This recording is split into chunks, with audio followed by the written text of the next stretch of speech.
ইংরেজি নববর্ষের প্রথম দিনে বিশেষ পদক্ষেপ ভক্তবৃন্দদের। প্রভুপাদ শ্রী শ্রী রাধারমণ গোস্বামীজির প্রতিকৃতি তথা ভগবান গোপালের প্রতিকৃতি নিয়ে বনভোজনের সামিল। শ্রীভূমির লাতু এলাকায় বনভোজন স্থলে অন্যান্য পরিবেশের সৃষ্টি হয়। বনভোজন কার্যক্রমে ভক্তিমূলক কার্যক্রমের পাশাপাশি ছিল অন্যান্য নানাবিধ ব্যঞ্জন। ভক্তবৃন্দরা উল্লেখ করেন, প্রথমবারের মতো রাধারমণ গোস্বামী সহ গোপালের প্রতিকৃতি নিয়ে বনভোজনের সামিল ভক্তবৃন্দদের তাতে প্রত্যেকে আনন্দ অনুভব করেন। সবাই হাতে হাতে গোপাল নিয়ে আরতি কার্যক্রমের পাশাপাশি ছিল অন্যান্য ভক্তিমূলক কার্যক্রম। শেষে সবাই নানা ব্যঞ্জন খাবার আদি খেয়ে বনভোজনে মেতে ওঠে।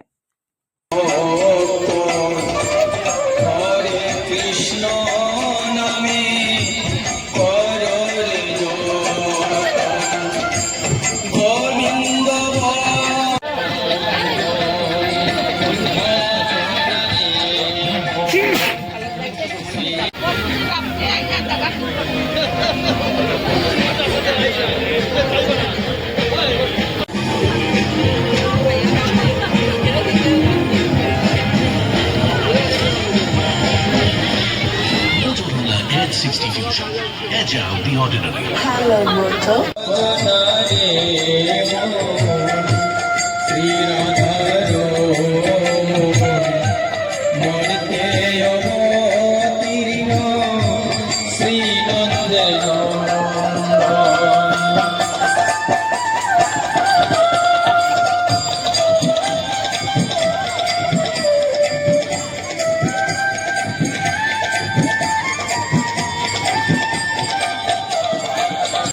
दयाल प्रभु श्री राधा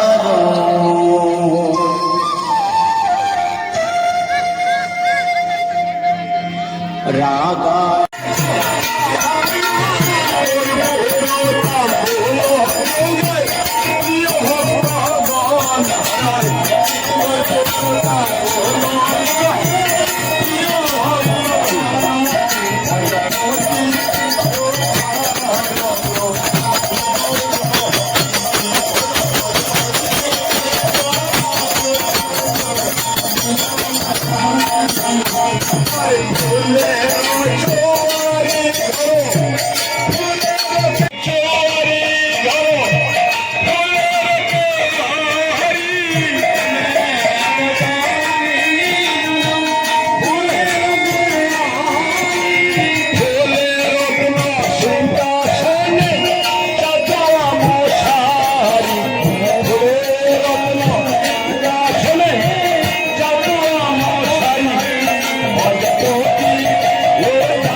সাজিয়ে তোমায় ডাকিতে এসো রাধারমণ বাবা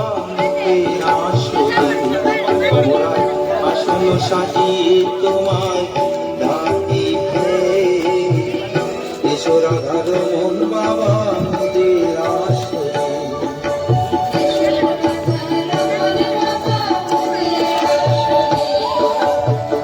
ফুল চন্দন রেখেছি বাবা তোমার কারণে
জয় রাধারমন।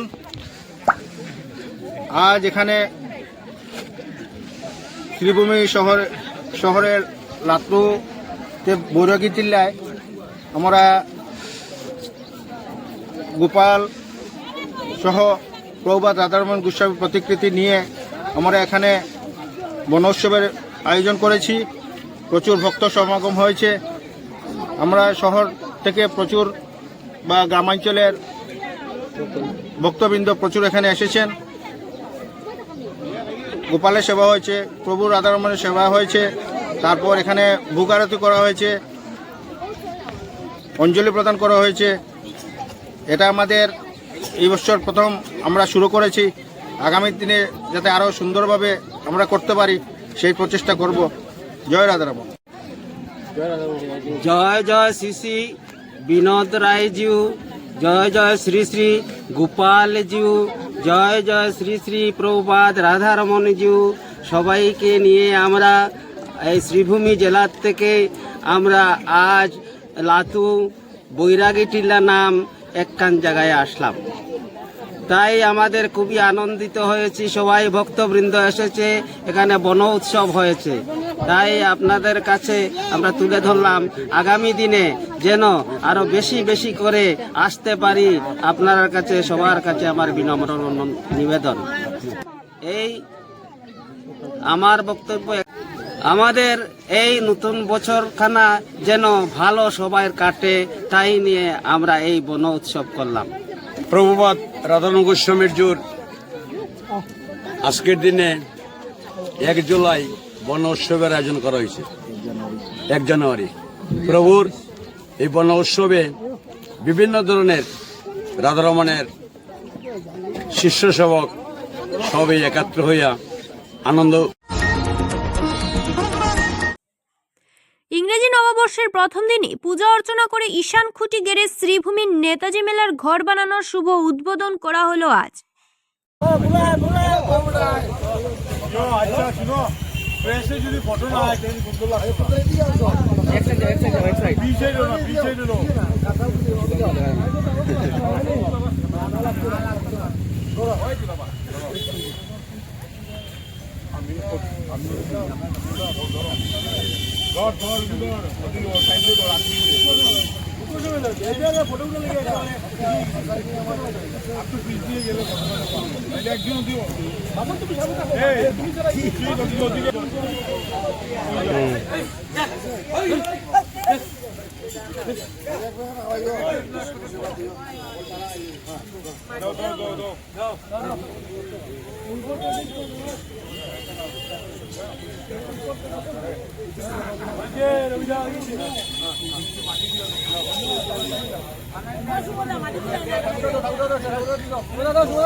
আজকে আমাদের সকলের জন্য একটা আনন্দের দিন এবং নতুন বৎসর, ইংরাজি নতুন বৎসর। সবাইকে প্রথমে আমি শুভেচ্ছা জ্ঞাপন করছি। আমাদের ঐতিহ্যবাহী নেতাজি মেলা প্রতি বছরের ন্যায় এবারও আমরা শুরু করতে চলেছি। এই মুহূর্তে আমরা এখানে নেতাজি মেলার ঈশান দিলাম এবং আমাদের মেলাটা, আমাদের উদ্দেশ্য ছিল এই জানুয়ারির 10 তারিখ থেকে আরম্ভ করব, কিন্তু কোনো কারণবশত অল্প দেরি হয়ে গেছে। তবে যাক, দেরিতে হলেও যাতে সুন্দর হবে সেটা আমরা আশাবাদী তাই মেলাটা আরম্ভ হতে হতে হয়তো আমরা একটা নিয়েছি। আমাদের স্বামী বিবেকানন্দের 12 জানুয়ারি জন্মদিবস আছে, আমরা সেই দিন আমরা মেলাকে এখানে উদ্বোধন করে নেব। আর 14 তারিখ থেকে, জানুয়ারি 14 তারিখ থেকে মেলা পুরোদমে শুরু হয়ে যাবে। তো করিমগঞ্জবাসী তথা শিবভূমি সকলকে আমি অভিনন্দন জানাচ্ছি এবং আন্তরিকতার সহিত আপনাদের সকলকে আমন্ত্রণ জানাচ্ছি। এবারে মেলায় কিছু বিশেষ আকর্ষণীয় জিনিস আসছে, জলপরি আসছে, আরও বিভিন্ন ধরনের জিনিস নিয়ে আসবে। সবাই এসে মেলাকে সুন্দর ও সাফল্যমণ্ডিত করে তোলার জন্য আমি শিবভূমিবাসী তথা শিবভূমি জেলার সকল জনসাধারণকে আমন্ত্রণ জানাচ্ছি। আমার সাথে এখানে উপস্থিত আছেন আমার এবারে সেক্রেটারি শুভ্র দাস পুরকাইস্ত এবং বাকি সকল কমিশনার এবং আমার দলীয় কর্মী ভাই বোনরা সবাই আছেন। সবার জন্য আজকে একটা আনন্দের দিন।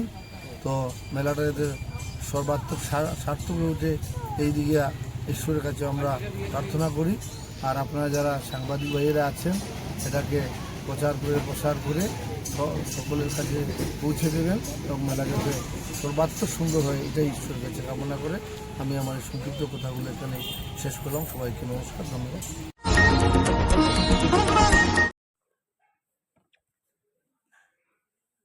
বছরের শেষ রাতে করিমগঞ্জ রোড এলাকায় এক মর্মান্তিক মোটরসাইকেল দুর্ঘটনায় মৃত্যু হয়েছে অর্জুন দাস, বয়স আনুমানিক 44 বছর।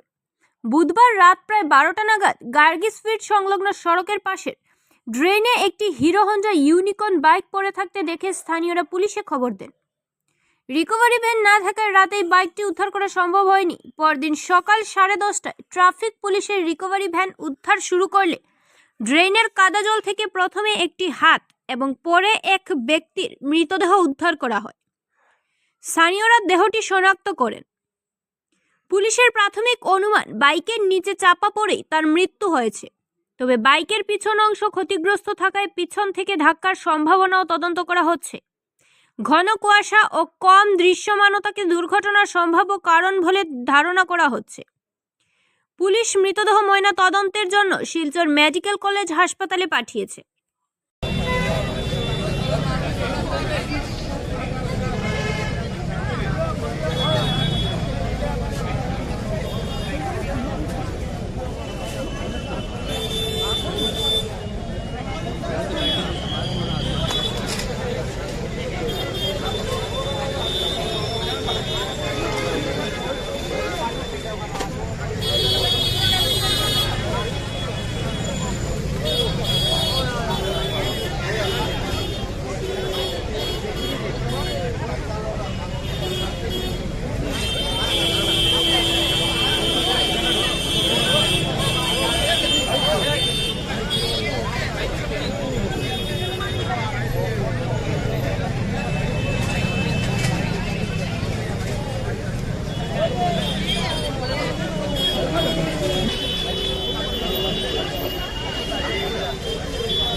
হাত দেখা যায়, আঙুল দেখা যায়।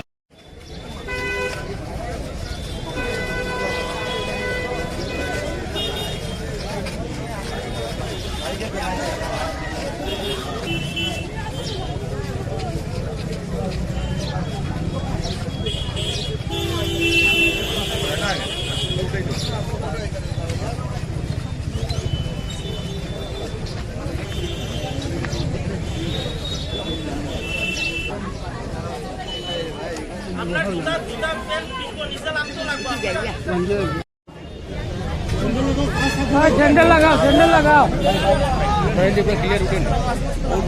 তুমি একটু সামনে যাও, সামনে ঢুকে যাও। একটু টান দাও, এরপরে তুমি কোমরে বেল্ট করো।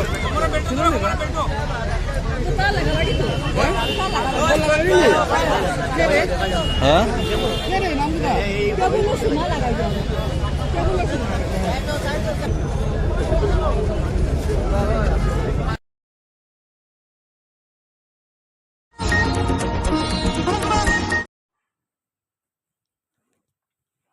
করিমগঞ্জ হাই মাদ্রাসার 100 বছর পূর্তি উপলক্ষে পতাকা উত্তোলন করলেন প্রাক্তন মন্ত্রী আবু সালেহ নাজমুদ্দিন।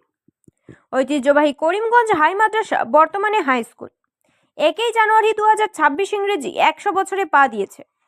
আজ আনুষ্ঠানিকভাবে স্কুলের মাঠে স্কুলের প্রধান শিক্ষক মোস্তাক হোসেনের পৌরোহিত্যে হাই মাদ্রাসার অ্যালুমিনি অ্যাসোসিয়েশন মুখ্য উপদেষ্টা তথা প্রাক্তন মন্ত্রী আবু সালেহ নজমুদ্দিন পতাকা উত্তোলন করে।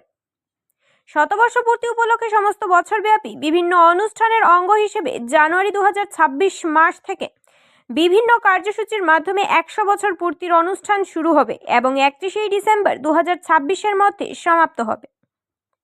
গোটা বছরব্যাপী অনুষ্ঠানমালার মধ্যে রয়েছে জানুয়ারি মাসের 1 তারিখ আনুষ্ঠানিকভাবে শতবর্ষের পতাকা উত্তোলন, এর মাধ্যমে বর্ষব্যাপী অনুষ্ঠানের সূচনা। জানুয়ারি মাসের শেষ সপ্তাহে প্রভাত ফেরি, তাছাড়াও থাকবে বিভিন্ন সাংস্কৃতিক অনুষ্ঠান এবং ক্রীড়া প্রতিযোগিতা সহ অন্যান্য প্রতিযোগিতা। ডিসেম্বরে প্রকাশ্য অধিবেশন, 200 পাতার স্মরণিকা উন্মোচন ইত্যাদি। এদিনের পতাকা উত্তোলন কার্যসূচিতে অন্যান্যদের মধ্যে উপস্থিত ছিলেন অ্যালুমিনি অ্যাসোসিয়েশন উপদেষ্টা তথা প্রাক্তন বিভিও শিহাব উদ্দিন, স্কুল পরিচালন সমিতির সভাপতি খালিদ আহমেদ, গুয়াহাটি হাইকোর্টের আইনজীবী হিফজুর রহমান, স্কুলের শিক্ষক মৌলানা মোস্তাক আহমেদ, জামাল উদ্দিন, নুমান উদ্দিন, শিক্ষিকা মমতাজ বেগম, সুমা দাস সহ স্কুলের বর্তমান ও প্রাক্তন ছাত্ররা। অন্যদিকে সবার সক্রিয় সাহায্য ও সহযোগিতা আন্তরিকভাবে কামনা করেন অ্যালুমিনি অ্যাসোসিয়েশনের মুখ্য উপদেষ্টা তথা প্রাক্তন মন্ত্রী আবু সালেহ নজমুদ্দিন ও ব্রাহ্মণবাড়িয়া স্বত্বাধিকারী তথা সোশ্যাল ওয়ার্কার স্বপন ঘোষ।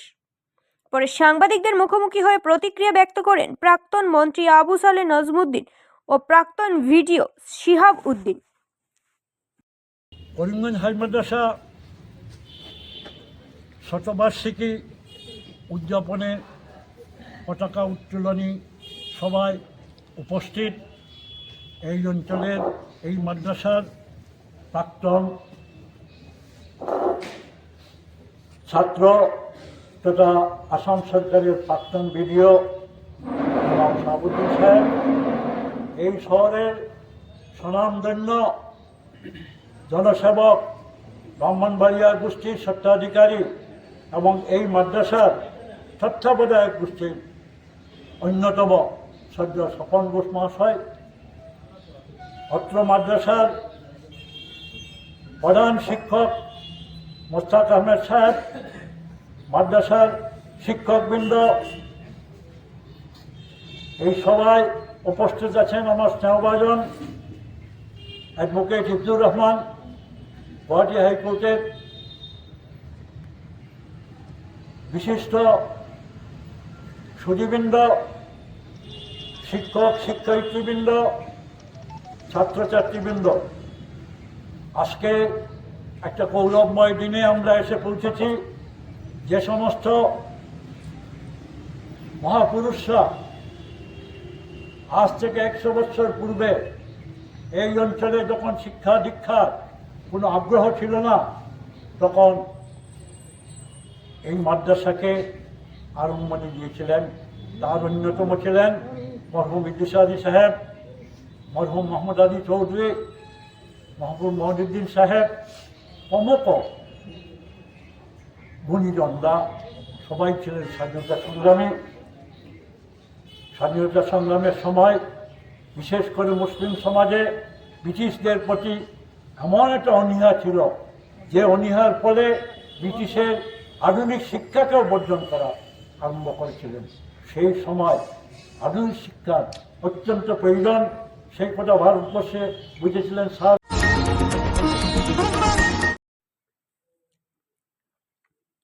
আগামী 9 জানুয়ারি থেকে 13 জানুয়ারি পর্যন্ত কুমারঘাট পূর্ত দপ্তরের ময়দানে শুরু হতে যাচ্ছে ঐতিহ্যবাহী পৌষ মেলা।